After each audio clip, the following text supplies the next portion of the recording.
स्वागत है आप सभी का हमारे इस खास बुलेटिन में। मैं हूं आपके साथ ज्योति यादव। चलिए बुलेटिन की शुरुआत करते हैं। हरियाणा के पश्चिमी जिलों में शीतलहर से गंभीर शीतलहर की स्थिति जो है वो बनी हुई है और साथ ही साथ संपूर्ण यानी कि पूरे इलाके में सुबह के घंटों में सघन कोहरा जो है वो छाया रहा, जिसकी वजह से पूरे इलाके में जो विजिबिलिटी है वो घटकर मात्र 20 से 50 मीटर तक रह गई है। और आज शाम ये मौसम प्रणाली आगे निकल जाएगी और 17 जनवरी से एक बार फिर से तापमान में गिरावट देखने को मिलेगी। संपूर्ण इलाके में शीतलहर कोहरा की जो स्थिति है वो देखने को मिलेगी, यानी कि हरियाणा, एनसीआर, दिल्ली में ठंड का सिलसिला जो है वो जारी रहेगा। आज हरियाणा, एनसीआर, दिल्ली में अधिकतर स्थानों पर रात्रि तापमान में गिरावट देखने को मिल सकती है। वाहन रेंगने और हाथ कपा देने वाली जो ठंड है वो आमजन बचने के लिए अलाव का सहारा लेने को दरअसल मजबूर हो रहे हैं। और वही बात करें कि स्कूली बच्चों की, तो उनको भी काफी मुश्किलों का सामना जो है वो करना पड़ रहा है। बच्चे जो है इस कड़कड़ाती ठंड में स्कूल जाने के लिए मजबूर हैं। और देखिए, अब हरियाणा की बात करें तो हरियाणा में भी कई जिलों में जो ठंड है, ठंड का प्रकोप देखा जा रहा है। इसके साथ ही साथ देखिए कई जिलों में बारिश हुई है और आईएमडी यानी कि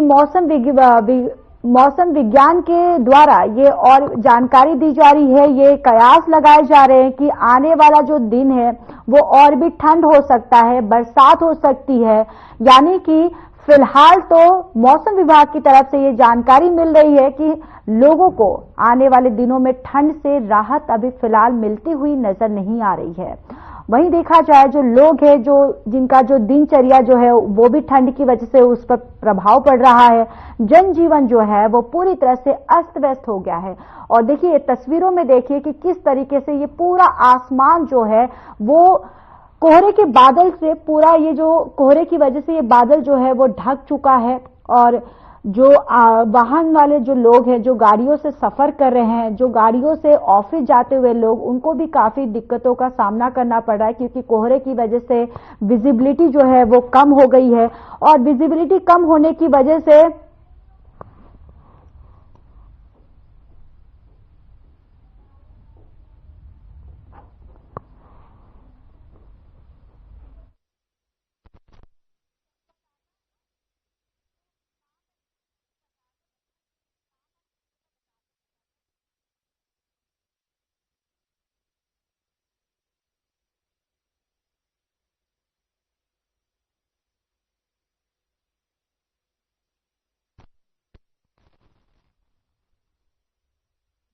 और चलिए इस ठंड से जानकारी और ज्यादा ले लेते हैं। हमारे संवाददाता जो है रमेश ढाका जो है वो फतेहाबाद से जुड़ चुके हैं और ओपी शर्मा जो है वो चंडीगढ़ से हमारे संवाददाता जुड़े हुए हैं। सबसे पहले ओपी शर्मा, आपके पास आते हुए देखिए चंडीगढ़ में किस तरीके की स्थिति जो है वो आप देख पा रहे हैं। ठंड ने किस तरीके से वहां पर लोगों को परेशान करके रखा है, या कोहरा जो है अभी फिलहाल वहां पर क्या स्थिति बनी हुई है? देखिए ज्योति, अगर चंडीगढ़ की बात करें तो चंडीगढ़ का मौसम अब तक बहुत अच्छा है, ज्यादा सर्दी वाली बात नहीं है। जिस तरीके शनिवार की रात और संडे की सुबह चंडीगढ़ में जो बारिश हुई थी उससे लोगों को थोड़ी सी दिक्कत जरूर थी, लेकिन उसके बाद संडे से जो है करीबन 12 बजे के बाद जो धूप निकल गई थी। और अगर हम कल तक, मंगलवार तक माने तो हर रोज करीबन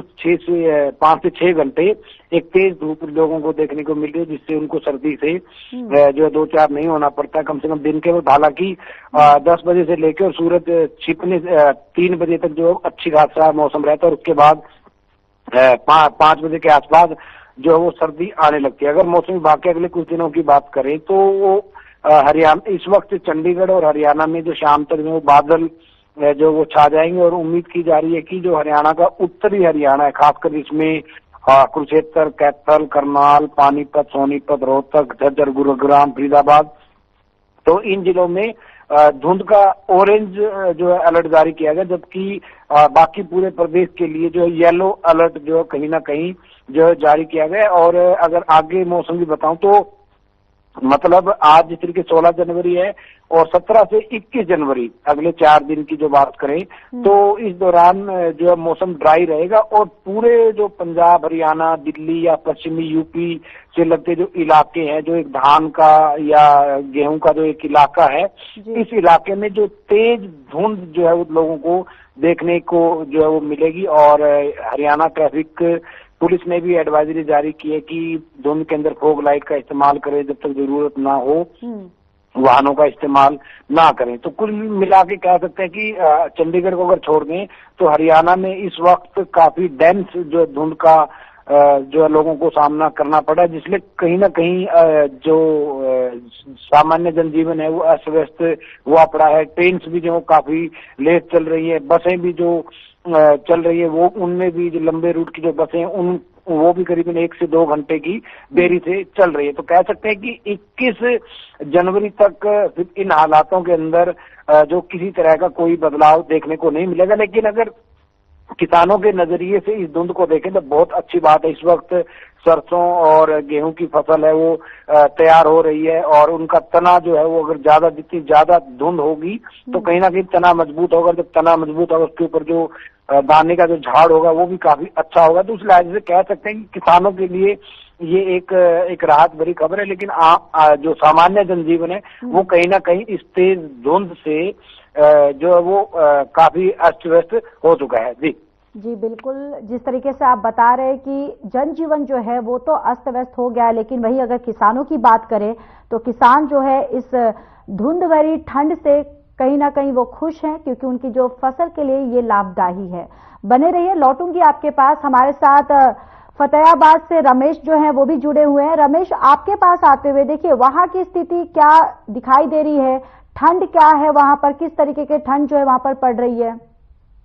देखिए ज्योति, बताना चाहूंगा जिस प्रकार से मैं अगर फतेहाबाद जिले की बात करूं तो सुबह से ही जो है कोहरा वो छाया हुआ है और इस दौरान जो है किसानों को तो एक बड़ा फायदा मिलेगा, क्योंकि जो ये जो धुंध है इसके अंदर हल्की हल्की जो फुहारें जो बारिश का रूप सा जो है कहीं ना कहीं फसलों के ऊपर जो जैसे गिरता है ज्योति, तो उसके अंदर कहीं ना कहीं बड़ा फायदा किसानों को फसलों के अंदर मिलेगा। पानी जो है ट्यूबवेलों का पानी वो जो है कम लगाने पड़ेंगे। और बारिश का जैसे मैं बात करूं तो जैसे 14 जिलों के अंदर जो अलर्ट जारी किया है, बारिश और ओलावृष्टि की संभावना है। अगर ओलावृष्टि होती है तो किसानों को बड़ा नुकसान होगा, क्यों पीछे जो फतेहाबाद जिले की बात की जाए तो 5 से काफी ऊपर गांव थे, जो उन गांव के अंदर ओलावृष्टि हुई थी। जैसे यहाँ का इलाका था जैसे बरसीन, झलनिया, बीच के अंदर जो धारणिया, चबला मोरी, बडोपल और ढांड, ये जो बेल्ट थी आगे राजस्थान से होते हुए ये जो काफी ओलावृष्टि हुई थी, उसके अंदर किसानों की फसलों को काफी नुकसान हुआ था। सरसों की फसल कई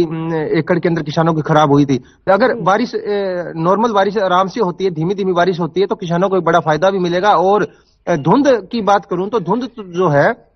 गेहूं की फसल के अंदर नाइट्रोजन का काम करेगी। इससे जो है किसानों की गेहूं की पैदावार भी बढ़ेगी और किसानों के चेहरे पर इसमें खुशी की लहर भी देखी जा सकती है, क्योंकि लगातार जो है धुंध जो है किसानों के लिए फायदेमंद साबित हो रही है। और एक आम जन को तो परेशानी जैसे जी रमेश, ठीक है, लौटूंगी आपके पास। तो देखिए हमारे संवाददाता जिस तरीके से बता रहे थे कि यहाँ पर ठंड जो है कहीं ना कहीं किसानों के चेहरे पर एक अच्छी खबर जो है, एक मुस्कान भी लाता हुआ दिखाई दे रहा है। लेकिन ठंड और बारिश की वजह से अगर दूसरी तरफ से हम बात करें तो जनजीवन जो है उस पर पूरी तरह से प्रभाव पड़ा है, चाहे स्कूली बच्चे हों, चाहे ऑफिस वाले बच्चे हों या फिर घरेलू महिलाएं हों, तमाम इन लोगों को कहीं ना कहीं ठंड की वजह से जो है एक प्रभाव पड़ा है।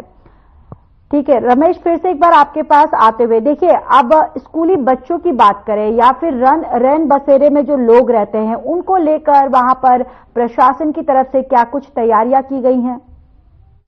देखिए ज्योति, बताना चाहूंगा फतेहाबाद जिले की बात की जाए तो जैसे कल ही जो है लेटर जारी हुआ था, अंबाला के अंदर 2 दिनों की छुट्टियां ठंड को लेकर के बढ़ाई गई थी, कुरुक्षेत्र में भी शायद बढ़ाई गई थी छुट्टियां 2 दिन की। तो उसी को लेकर अगर फतेहाबाद जिले की बात की जाए तो हालात अगर और ज्यादा बढ़ते हैं, जैसे बारिश अगर और ज्यादा होगी तो ठिठुरन भी बढ़ेगी। इस हालातों में कहीं ना कहीं जैसे 2 जिलों के अंदर वहां छुट्टियां जो है घोषित की है प्रशासन ने शिक्षा विभाग के द्वारा, तो छुट्टियां भी बढ़ानी पड़ सकती है बच्चों को अगर बात की जाए, क्योंकि स्कूली बच्चे जो है अभी 15 दिन की छुट्टियां समाप्त हुई हैं। पढ़ाई तो बाधित होगी इसमें ज्योति, क्योंकि अब जो है जनवरी महीना है और फरवरी में भी पेपर जो जैसे घोषित किए थे भिवानी शिक्षा बोर्ड से, जो आदेश जारी हुए थे, कहीं ना तारीखें निश्चित हुई थी, लेकिन जैसे ही ये ऊपर से जो बीमारी का प्रकोप जो फिर से बढ़ रहा है उसको लेकर के कहीं ना कहीं समय इसका तो जो है वो रोक लगाई जा सकती है। लेकिन बच्चों की स्कूली जो जाने वाले बच्चे हैं जो उनको जो कहीं ना कहीं बड़ी एक परेशानियों का सामना करना पड़ सकता है। और रेन बसेरों की बात आपने की तो फतेहाबाद के अंदर जो रेन बसेरों की व्यवस्था वो की जा चुकी है और इस ठिठुरन को देखते हुए वहां पर गर्म कंबल और रजाइयों का भी प्रबंध किया गया है प्रशासन के द्वारा, क्योंकि फतेहाबाद की डीसी जो मनदीप कौर है वो काफी अलर्ट मोड पे हैं। वो गांव गांव जाकर भी जनता की समस्याएं सुनती हैं। जैसे 2 दिन पहले गांव भरपूर के अंदर जो है उन्होंने गांव के अंदर प्रोग्राम रखा था, जिसके अंदर सभी विभागों के आला अधिकारी, एसपी आस्था मोदी और डीसी मनदीप कौर वहां पर जो है नाइट को जो प्रोग्राम किया था। इस प्रकार से जो है अच्छा एक लेकर के जनता को साथ लेकर के चलती हैं डीसी मनदीप कौर। तो चाहे वो रेन बसेरे हो, तमाम तरीके की व्यवस्था हो, जनता की समस्याएं हो, तमाम तरीकों की लेकर के व्यवस्थाएं दुरुस्त करने में जुटी हुई हैं। प्रशासन के साथ जो है सभी विभाग के जो कर्मचारी हैं वो भी लगे हुए हैं। लेकिन ठिठुरन बढ़ेगी तो उसके अंदर लगता है कि छुट्टियां जो है यहाँ भी स्कूलों की फिर से जो जैसे कल अंबाला और कुरुक्षेत्र में जो है लेटर जारी हुए थे तो बढ़ाई जा सकती है और एक बड़ी समस्या बच्चों को आती है बिल्कुल। और इसके साथ साथ मैं बताना चाहूंगा ज्योति की जिस प्रकार से जो 50 से और 60 साल से जो ऊपर के जो बुजुर्ग हैं, 60 साल से ऊपर के जो बुजुर्ग हैं उनको काफी जो वृद्ध हो चुके हैं उनको बड़ी समस्या एक ठिठुरन जैसे बढ़ेगी तो उनको ज्यादा दिक्कतें, सांस लेने में दिक्कतें होती हैं। उनको जो है हार्ड कंपा देने वाली ठंड जो है, जिस प्रकार से मौसम विभाग के द्वारा जो मैसेज जारी हुआ, डॉक्टर मदन लाल खिचड़ जो चौधरी चरण सिंह कृषि विभाग से जो हमें सूचनाएं मिल रही हैं कि बारिश की जो आसार बताए जाने, बारिश भी होगी तो ओलावृष्टि की कहीं ना कहीं होगी तो ठिठुरन और ज्यादा बढ़ेगी। हर एक व्यक्ति को जागरूक होना पड़ेगा और गर्म कंबल और गर्म टोपी, हाथ में दस्ताने, जुराबें, तमाम तरीके की हमें ओढ़ पहन के चलना होगा जिससे ठंड से बचा जाए। बिल्कुल ज्योति, बिल्कुल बिल्कुल रमेश, जिस तरीके से आपने ये तमाम जानकारी हम तक साझा की कि कहीं ना कहीं अब बच्चों के स्कूल जो हैं वो कहीं ना कहीं जो डेट जो है वो एक्सटेंड भी हो सकते हैं अगर इसी तरीके से ठंड में वृद्धि होती रही। हमारे साथ चंडीगढ़ से ओपी शर्मा भी लगातार बने हुए हैं। ओपी शर्मा, आपके पास आते हुए देखिए, अब जब ठंड बढ़ता है, कोहरा भी बढ़ता है, तो जिस वजह से कहीं ना कहीं वाहन चालक जो है जो यातायात को लेकर किस तरीके की गाइडलाइन जो है वो जारी की गई है? देखिए जैसे अगर यातायात के लिए गाइडलाइन की बात करें तो आमतौर पर हर साल जो गाइडलाइन जारी होती है वही की जाती है। फोग लाइट का इस्तेमाल करें, जहाँ तक उसके येलो लाइट का इस्तेमाल करें, गाड़ी धीरे चलाएं और जो बहुत ही जरूरी होने पर ही घर से जो है बाहर निकले। इसके अलावा हरियाणा सरकार ने जो स्टेट हाईवेज थे करीबन 30 किलोमीटर के आसपास, पूरा 30,000 किलोमीटर के आसपास लंबा एक स्टेट हाईवे हरियाणा के अंदर है, उसके अंदर जो व्हाइट पट्टी और जेब्रा क्रॉसिंग वगैरह थी उन सभी के ऊपर जो है दोबारा से कारपेटिंग करवा के व्हाइट पट्टी वगैरह लगवा दी है। तो हर तरीके से जो ट्रैफिक लाइट्स हैं उनकी भी रिपेयर जो कहीं ना कहीं करवाई गई है। तो उस लिहाज से पूरी तरीके से कह सकते हैं कि गाइडलाइंस जारी हो चुकी है, लेकिन दिक्कत ये आती है कि जब आदमी जो वाहन है वो ज्यादा तेजी से कहीं ना कहीं चलाता है और जब ज्यादा तेजी से वाहन चलाता है, धुंध में अक्सर एकदम साइड में अगर कोई रास्ते के अंदर कट हो और वहां पर अचानक से एकदम वाहन आ जाए तो शायद नियंत्रण करना मुश्किल हो जाता है। और नेशनल हाईवे पे जिस तरीके से हम देखते हैं कि एक के बाद एक वाहन जो है वो आमतौर पर टकराते हैं, इसका भी कारण यही होता है कि कहीं ना कहीं एक डेंस जो है कहीं ना कहीं जो तेज धुंध जो होती है और जिसमें सामने वाली गाड़ी नहीं दिखाई देती है और इस वहन में रहकर ड्राइवर जो है वो काफी तेज गति से वाहन चलाते हैं और अचानक से रास्ते में कोई दूसरा वाहन अगर टकराए तो पीछे से टक्कर जो है वो लगती रहती है। तो ओवरऑल मतलब सरकार ने गाइडलाइन जारी कर दी है, लेकिन अगर लोग उनका पालन करेंगे तो ही दुर्घटनाओं में जो है कोई कमी आएगी। जी बिल्कुल। और वहीं अगर बात करें तो मैं आपसे ये जानकारी लेना चाहूंगी कि वहां पे चंडीगढ़ में रैन बसेरों के लिए प्रशासन की तरफ से क्या कुछ तैयारियां की गई हैं, क्योंकि कहीं ना कहीं इस ठंड में जो रैन बसेरे में जो रहते हैं लोग, उनको भी काफी दिक्कतों का सामना करना पड़ता है। और ठंड को लेकर, क्योंकि देखिए प्रशासन सरकार की तरफ से ये दावे तो किए जाते हैं कि उनके लिए भी सारी व्यवस्थाएं की जा रही हैं, अलाव का भी व्यवस्था वहां पर किया जा रहा है, लेकिन आप धरातल पर क्या कुछ देख पा रहे? क्या जो सरकार, जो प्रशासन की तरफ से जो दावे किए जाते हैं, क्या वो धरातल पर भी आप रैन बसेरे वालों के लिए वो जो चीजें हैं, आप क्या देख पा रहे कि हाँ ये इस तरीके की व्यवस्थाएं वहां पर की गई हैं?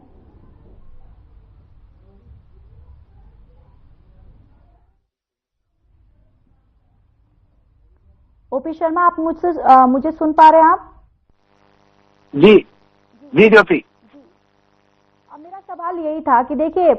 सरकार और प्रशासन की तरफ से लगातार इस तरीके के दावे किए जाते हैं कि ठंड से जो लोग जो रैन बसेरे में रहते हैं उनके लिए तमाम व्यवस्थाएं जो हैं वो कर ली गई है, लेकिन आप धरातल पर क्या देख पा रहे? क्या उस तरीके की व्यवस्थाएं रैन बसेरे वाले के लिए किया गया है? क्योंकि कहीं ना कहीं ठंड में उनको सबसे ज्यादा तकलीफ होती है।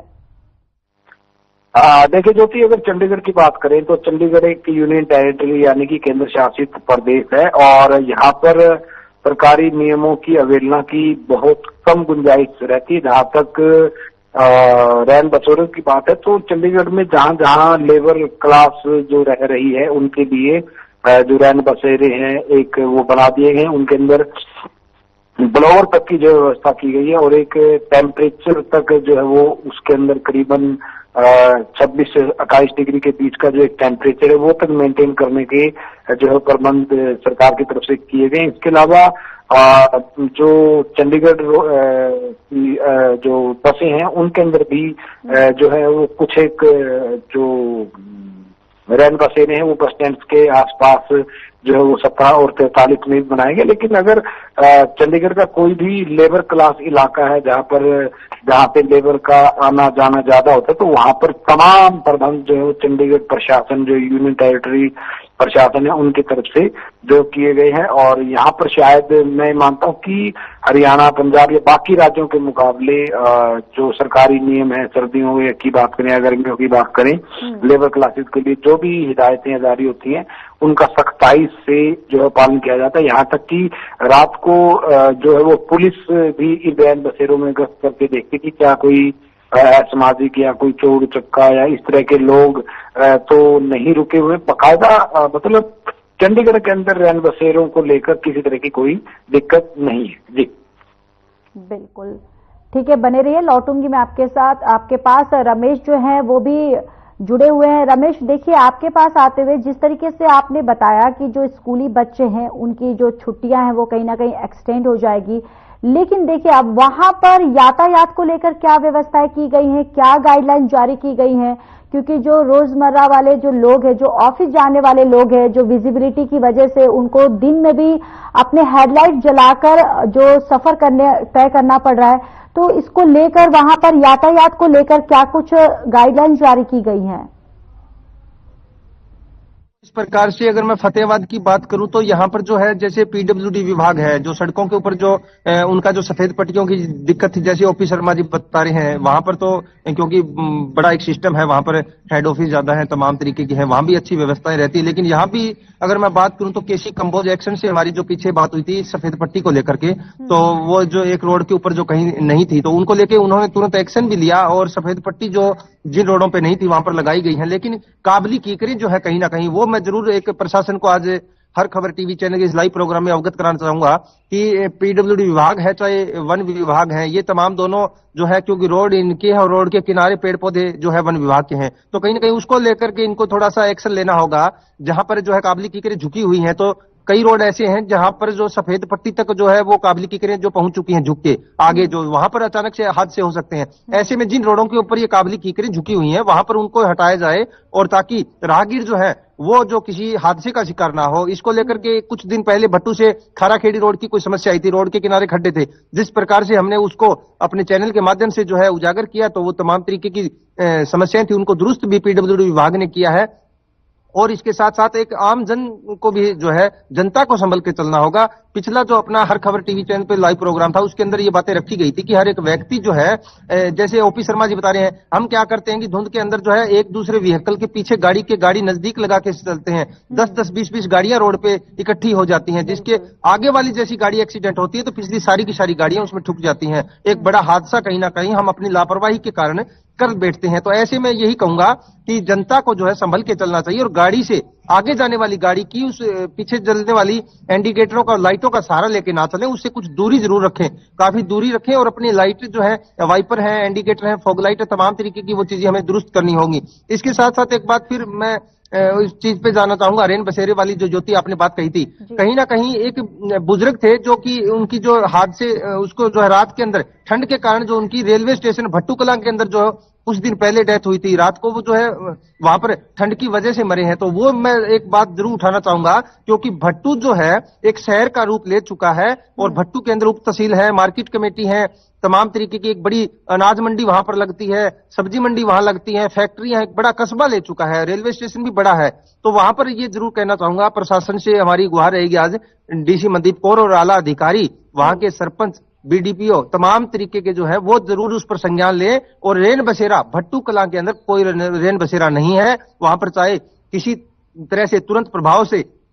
रेन बसेरे की व्यवस्था की जाए, चाहे रोडवेज बस कई बार ये डिपार्टमेंट वाले दे देते हैं, या फिर कोई धर्मशाला के अंदर खुलवाया जाए या रेस्ट हाउस खुलवाया जाए, तो 10, 20, 50 आदमी वहां पर रात को रुकना चाहें तो रुक सकें और वो अपनी रात ठीक से काट सकें। तो रेन बसेरा भट्टू कलां के अंदर नहीं है, उसको लेकर प्रशासन को अवगत कराना चाहूंगा और जागना भी होगा, क्योंकि किसी की जान से ज्यादा बड़ी कोई चीज नहीं हो सकती। जैसे पिछली बार जो कुछ ही दिन पहले ठंड के कारण किसी एक साधु की जो वहां रेलवे स्टेशन पे मौत हुई है, उसको लेकर के इस पर प्रशासन को तुरंत एक्शन लेना चाहिए। ज्योति जी बिल्कुल रमेश, आपने ये बात बिल्कुल सही बोली कि किसी के जान से बड़ी कोई चीज नहीं होती और ये हम भी अपील करेंगे वहां पर कि ताकि जल्द से जल्द रेन बसेरे वालों के लिए वहां पर सारी सुविधा जो है वो की जाए। लेकिन रमेश देखिए, अब वही बात की जाए हॉस्पिटल्स की, क्योंकि ठंड के कारण हम बुजुर्गों की बात करें या फिर हार्ट पेशेंट्स की बात करें, बच्चों की बात करें, तो ऐसे ठंड में हार्ट पेशेंट्स के लिए भी काफी जो मुश्किलें होने लग जाती हैं, या फिर कई तरीके की बीमारियां जो है वो ठंड की वजह से बुजुर्गों को होने लग जाती हैं या बच्चों को भी होने लग जाती हैं। तो इनको लेकर या फिर आप फतेहाबाद में हॉस्पिटल्स में आप किस तरीके की तैयारियां आपने वहां पर देखिए, क्या व्यवस्थाएं वहां पर है और प्रशासन जो है या फिर हॉस्पिटल प्रशासन जो है वो क्या पूरी तरह से तैयार है? तो तमाम हॉस्पिटलों की बात की जाए तो वो अपनी जगह बिल्कुल रेडी हैं, दुरुस्त हैं, क्योंकि जिस प्रकार से ठिठुरन बढ़ती है उस दौरान जो है, जैसे आपने ठीक बिल्कुल बात कही कि बीमारियों का प्रकोप बढ़ता है और जो इसके अंदर जो है बूढ़े बुजुर्ग हैं उन पर ज्यादा दिक्कतें आती है कहीं ना कहीं, क्योंकि जो 60 से प्लस एज की हो चुकी है, हार्ट अटैक है, तमाम तरीके की बीमारियां उनको घेर लेती हैं। तो ऐसे में हर एक व्यक्ति को जागरूक होना पड़ेगा और इन पर ज्यादा बच्चों को और बूढ़े बुजुर्गों पर ज्यादा ध्यान देना होगा, क्योंकि हर एक घर के अंदर जो है, जैसे स्कूली बच्चे जाते हैं उनको भी गर्म कंबल, हाथ में दस्ताने, टोपी पहनाकर, और बूढ़े बुजुर्गों को जो है समय समय पर गर्म पानी हमें पिलाना चाहिए। उनको जो है पूरा रजाई और गर्म कंबलों से उनको ढक के रखें। तमाम तरीके की रात को भी 1-2 बार चेक जरूर किया जाए बूढ़े बुजुर्गों को, ताकि क्योंकि उम्र जो है ज्यादा हो चुकी है, उस दौरान जो है कहीं ना कहीं शरीर के जो है अंग वो कमजोर पड़ जाते हैं, नाड़ियां कमजोर पड़ जाती हैं। तो गर्म पानी का और चाय की चुस्की एक जरूर हर एक व्यक्ति को जो है सेवन करना ही चाहिए, क्योंकि चाय जो है गर्माहट लेके आती है और शरीर के अंदर जो काफी एक फायदेमंद साबित होती है ठंड के अंदर। इसके साथ साथ मैं बताना चाहूँ, स्वास्थ्य विभाग की बात की जाए तो स्वास्थ्य विभाग की तरफ से जो एडवाइजरी जारी की जाती है तमाम तरीके की, किसी प्रकार की छोटी मोटी दिक्कत है तुरंत प्रभाव से आके हॉस्पिटल के अंदर अपना चेकअप करवाएं और समय समय पर अपनी दवाई लेना और एक गर्म पानी का और चाय का बिल्कुल सेवन हमें करते रहना चाहिए। जी बिल्कुल ज्योति। ठीक है रमेश, आप बने रहिए, लौटूंगी आपके पास। ओपी शर्मा, आपके पास आते हुए आप चंडीगढ़ में किस तरीके की व्यवस्था जो है हॉस्पिटल में आप देख पा रहे हैं?